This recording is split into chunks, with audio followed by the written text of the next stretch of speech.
மெயினா பார்த்தீங்களான்னா, சிட்டிக்கும் ரோஹினிக்கும் ஏதோ தொடர்பு இருக்குன்ற விஷயத்த வந்து முத்துக்கிட்ட சொல்லிடுறாங்க. முத்துவும் வந்துட்டு, "ஏன் அப்படி சொல்லிறாங்க?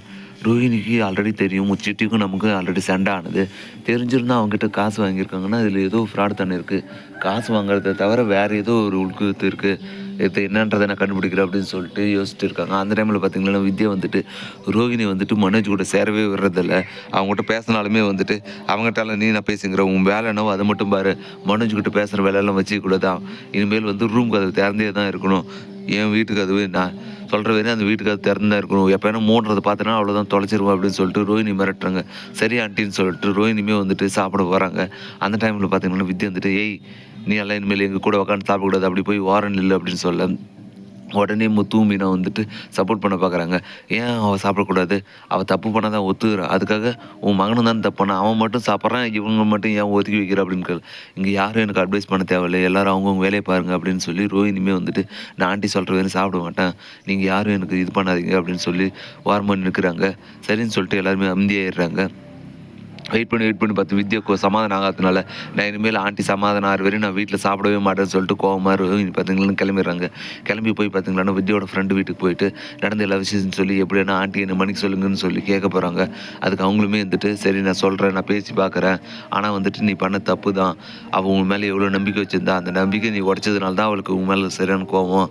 அது உடனே சரியாகுது. நான் கொஞ்சம் கொஞ்சமா பேசி சமாளிக்கிறேன்." அப்படின்னு சொல்லி, சரின்னு சொல்லிட்டு ரோஹினியுமே வந்துட்டு கிளம்பிடுறாங்க. கிளம்பி போய் பார்த்தீங்கன்னா, அம்மா கிட்ட வந்துட்டு நடந்த எல்லா விஷயத்தையும் சொல்றாங்க. அதுக்கு அவங்க இருந்துட்டு, "நீ அவசரப்பட்டு எந்த கோவமும் பட்டுறாத. நீ கொஞ்சம் பார்த்து இரு." அப்படின்னு சொல்லி அட்வைஸ் பண்றாங்க. சரின்னு சொல்லிட்டு ரோஹினியுமே வந்துட்டு பேசிட்டு இருக்கும்போது பார்த்தீங்கன்னா, கிரிஷ் பார்த்தீங்கன்னா ஸ்கூலுக்கு ரெடி ஆயிட்டு இருக்கான். அந்த டைம்ல பார்த்தீங்கன்னா, ரோஹினி வந்துட்டு, "ஏய்! நீ என்னத்துக்குடா ரெடி ஆகுற? நான் தான் புதன்கிழமை உன்ன வந்து ஸ்கூலுக்கு போக்கூடாதுன்னு சொல்லியிருக்கேன்ல." அப்படின்னு சொல்ல, அவங்க அம்மா வந்துட்டு, "ஏய்! எதுக்கு அவன சொல்ற? அப்பதான் ஏதோ வேணான்னு சொல்ற. இப்ப அவனுக்கு எக்ஸாம்டி. இப்ப எப்படி அவன் போகாம இருக்கிறது?" அப்படின்னு சொல்ல, எக்ஸாம் இருந்தாலும் பரவாயில்ல, ஃபெயில் ஆனா கூட ஒண்ணும் பிரச்சனை இல்ல. அடுத்த டைம்ல எழுதிடலாம். இப்ப என்னாத்துக்கு அவன ஸ்கூலுக்கு அனுப்புற? இன்னைக்கு எங்க மாமனார் வேலைக்கு வந்திருப்பாரு.